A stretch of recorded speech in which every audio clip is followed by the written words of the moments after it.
Hey everyone, back again. It's been quite a few years since I've done this, so it's time to update my top 10 favorite books list.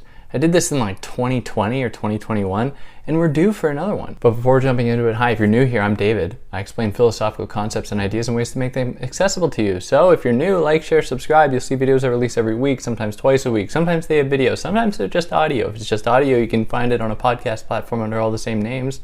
And you can just listen to the audio where there shouldn't be any ads. Although there are issues with that.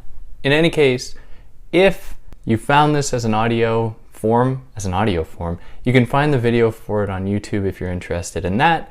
And yeah, without further ado, let me give you an update of my favorite books and those that I think that are the most important for people to read, even though a lot of people would disagree. But I want you to tell me what your favorite ones are. What do you think are absolutely indispensable texts people should read in the history of philosophy, in the history of social thought? I really want to keep increasing my library and knowing what I have to read, what I haven't read. So please take the time, let me know. So coming in at number 1, a new one that was not featured on the first list. I'm not going to say every time when it's new, but in any case, Tricia Rose's Black Noise, that surveys the history of hip-hop and hip-hop culture all throughout the northeastern United States from 60s and 70s onward.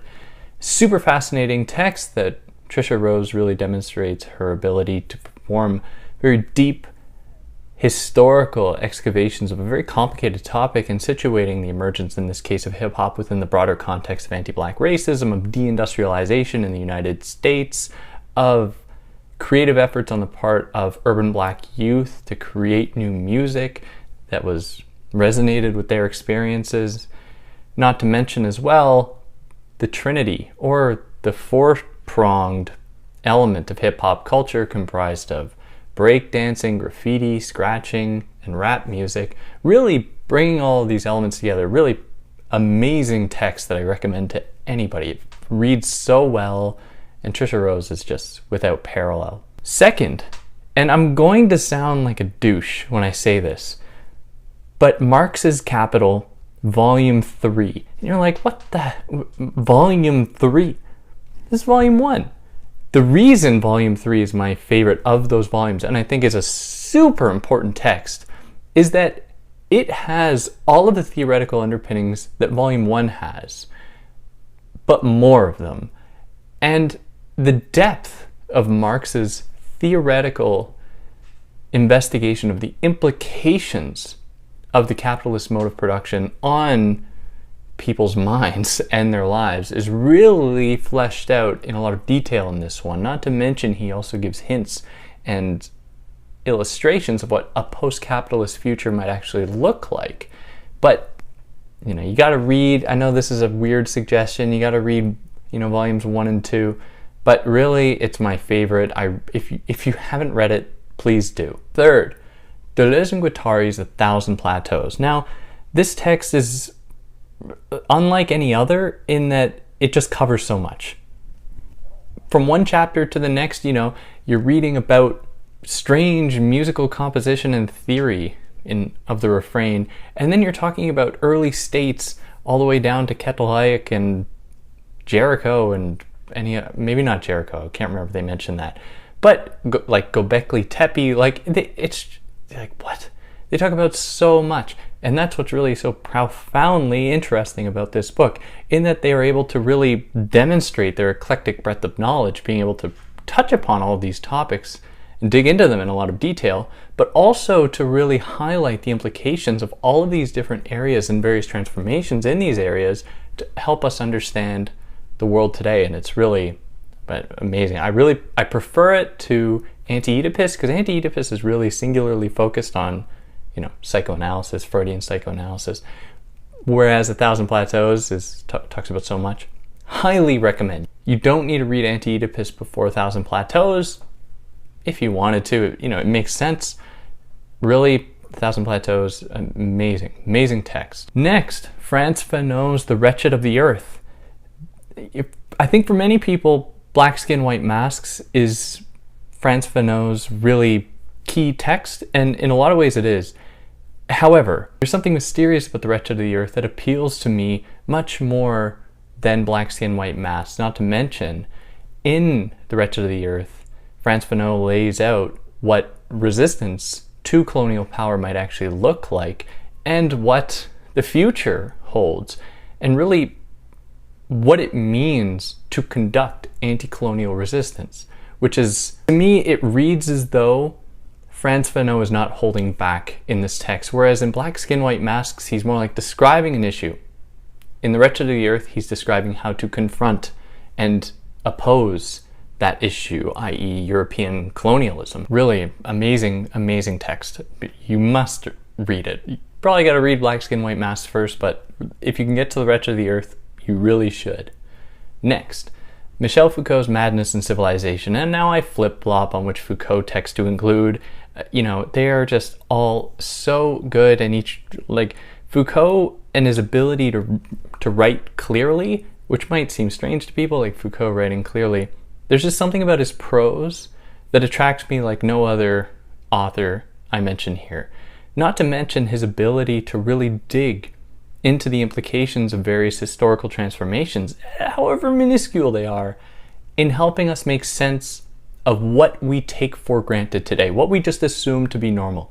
Foucault has an ability unlike anyone else to demonstrate why we think the way we do and to pinpoint where this came from and to highlight the domino effect that ensued to really give us a picture of what happened today. Now, Madness and Civilization really sticks out to me just because of his esoteric insight into the treatment of mental illness that is just so common today, specifically the dehumanization that occurs. And I think that it is just very, very important to understand and grapple onto. Like, of course, Discipline and Punish is indispensable as well. Like, between the two, it's probably really a tie, but for some reason, I just always gravitate to Madness and Civilization. Number 6.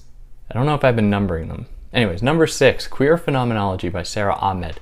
Now, this text, super important for anyone trying to understand how the history of philosophy, specifically phenomenology, from Kant to Heidegger, and we gotta insert Husserl in there, how phenomenology, how it claims to be somewhat of a neutral project in that it's just describing appearances as they appear to us, describing phenomena subjectively.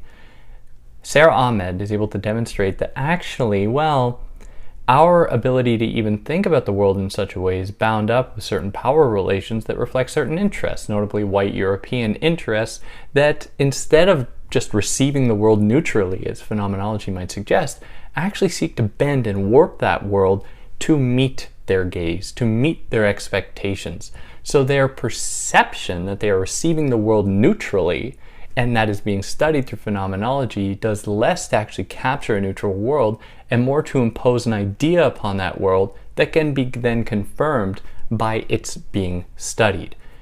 Amazing text, and there are, Sara Ahmed has so many texts that I think could make this list. The Cultural Politics of Emotion is a runner-up here, but the really amazing stuff. Number 7, Anya Lumba's Colonialism/Postcolonialism. Now, this text is strange to include in that it is more of like an introductory literature review of many different theories about colonialism. So it's not like the most novel contribution to the field. However, this text, I think, is able to illuminate the problem of colonialism, the many problems of it, in a way that other people are just incapable of doing. In that Anya Lumba is able to so precisely recount such a broad history and to collate that history, to organize that history and deliver it in a way to really make it available and accessible to almost anybody. Sure, it helps if you have previous knowledge of this stuff, that'll help a lot. But this text is like anyone interested in colonialism or post-colonial studies, I recommend. And it's for that reason I can't omit it here. Like it has been so useful for me in developing my knowledge here, and I always return to it. It's probably one of my most returned to texts whenever I'm writing something or studying something. Like it's instrumental for me to exist as an academic and an activist and really to exist as a human. Number 8 is Kelly Oliver's Witnessing Beyond Recognition. Now this text maybe you've heard of it, maybe you have not, is really the crux of my own academic mind, in that Kelly Oliver offers us a way to understand how different people have different perspectives about things, which might not seem like a totally novel or radical theory. I mean, we know this. People have different experiences in the world and different ways of understanding the world. But what she does is really draw upon the history of philosophy from Hegel all the way up to today to demonstrate that there is an obsession with difference.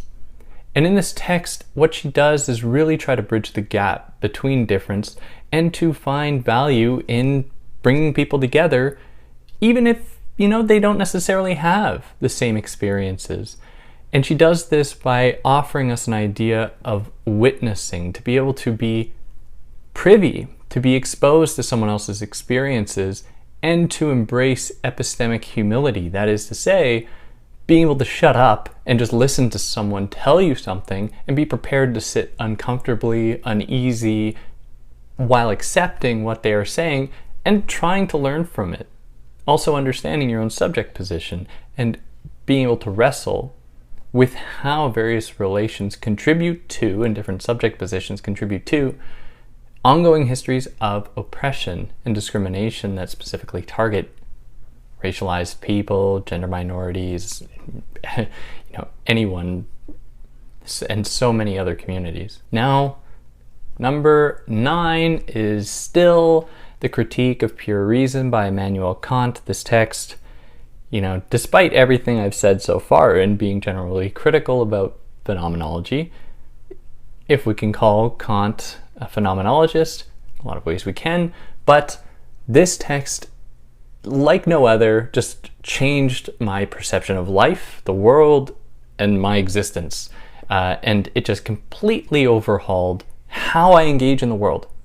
There's been no text that's like fundamentally changed my existence of myself and existing in the world like Immanuel Kant's Critique of Pure Reason.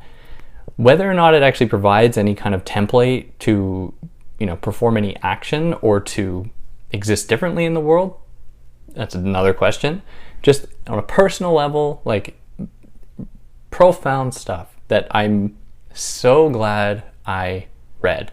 And finally, number 10, the text that I probably like the most is Roberto Colasso's The Ruin of Kaash, in which he demonstrates the power of myth and ritual and tradition in shaping human consciousness, shaping human society, but also opposing various efforts at trying to scientifically map, construct, contain the world and people. Roberto Colasso is very good at demonstrating how myth, how tradition and ritual continue to today, even though we constantly try to get rid of it, to exorcise myth away, to exorcise our attachment to the unknown away.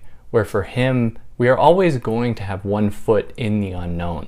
And it's silly to try and do away with that. In fact, we have to try and embrace it. And it's what makes us human, to strive to understand the unknown and to allow that to shape us while never fully claiming to actually being able to arrive at that unknown. And yeah, that's my list. I mean, I would love to hear what anyone has to say about it. What are your top 10? Like, the comments section is there for a reason. You can leave a long comment. I'd love to read whatever text you'd love to throw in there. If you want to explain why for each one, I read every single comment. I don't have the time to respond to every single one, but really I'd love to read everything you have. And if you sell it to me enough, I might even cover it on the channel. So go ahead and do that. If you like what I did, like, share, subscribe, and I'll catch you next time. Take care.